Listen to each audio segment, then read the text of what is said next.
So my dissertation. Okay, so I called it Horse Sense and Investigation into Human Horse Relationship. So horses had a special status in the Iron Age.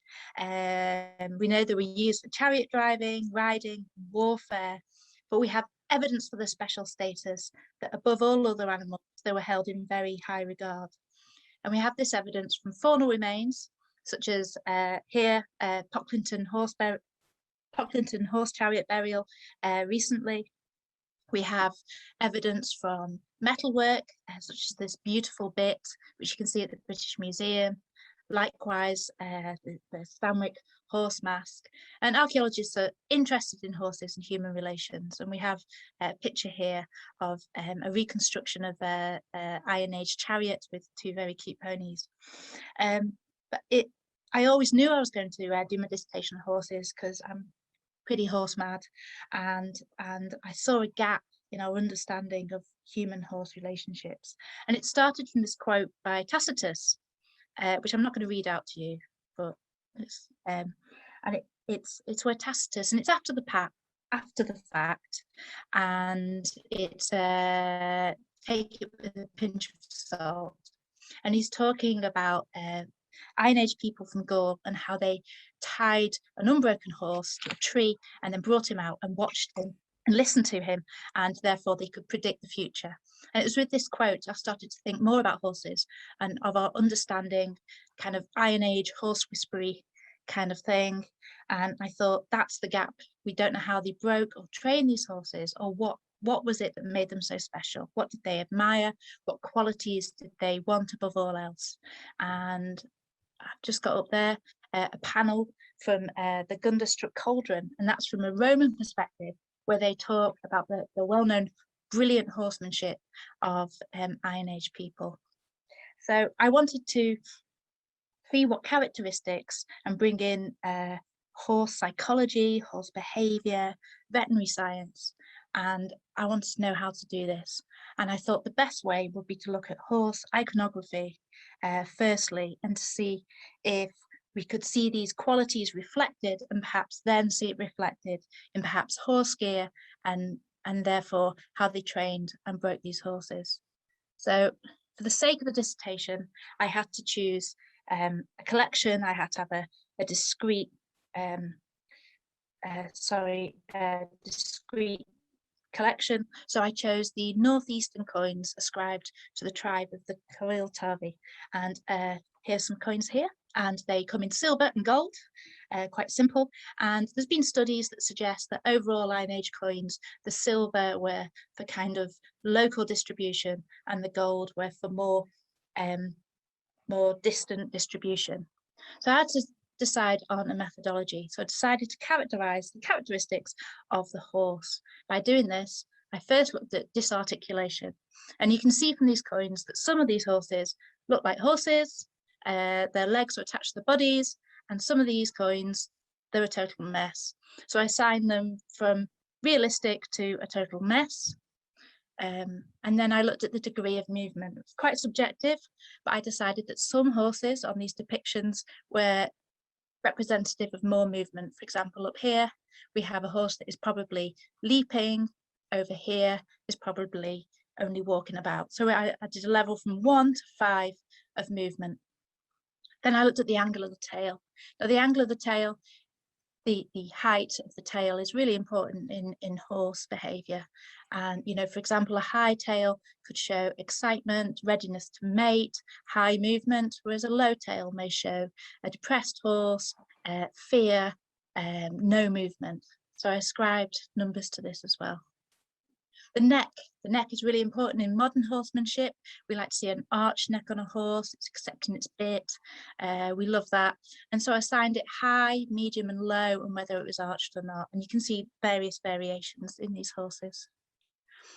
Also, I assigned if there was an accentuated body part, was it the hind, the chest, or the neck?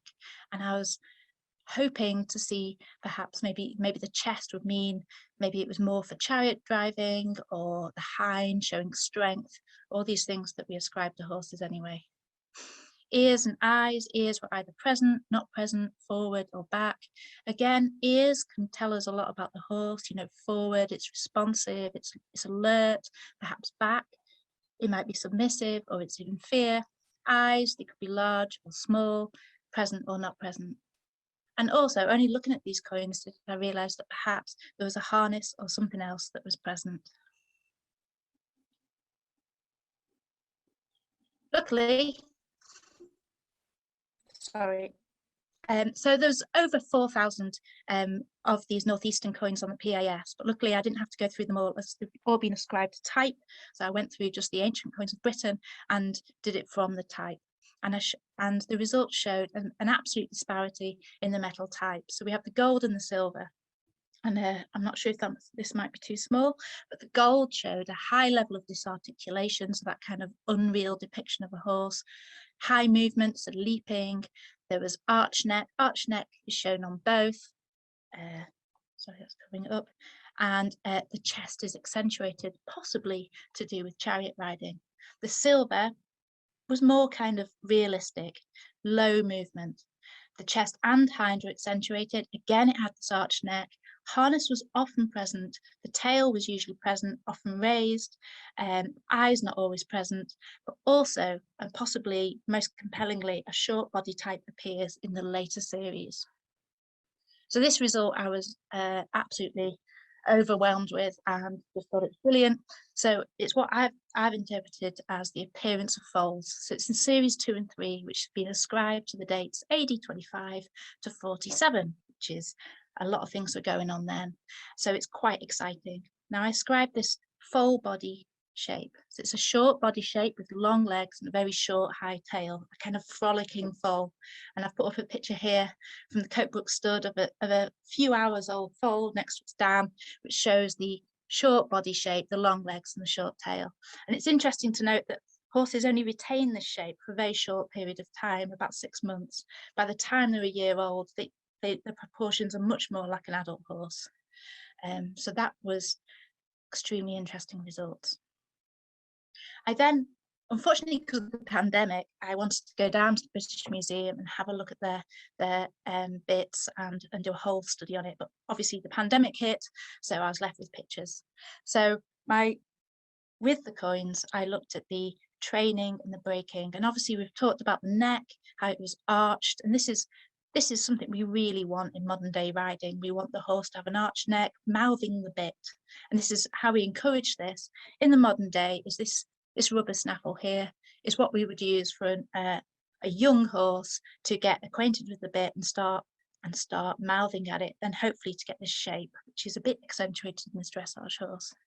Now, this middle Iron Age bit, the really pretty one from the first slide, has a very, very short bar, which is this bit which lies in the horse's mouth, and also this detail here.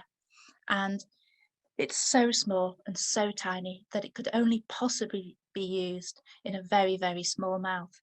This bit isn't used. I would suggest that it possibly hasn't been used on a foal or anything like that, but it possibly is representative. And this mouthing bit in the middle could suggest breaking and training.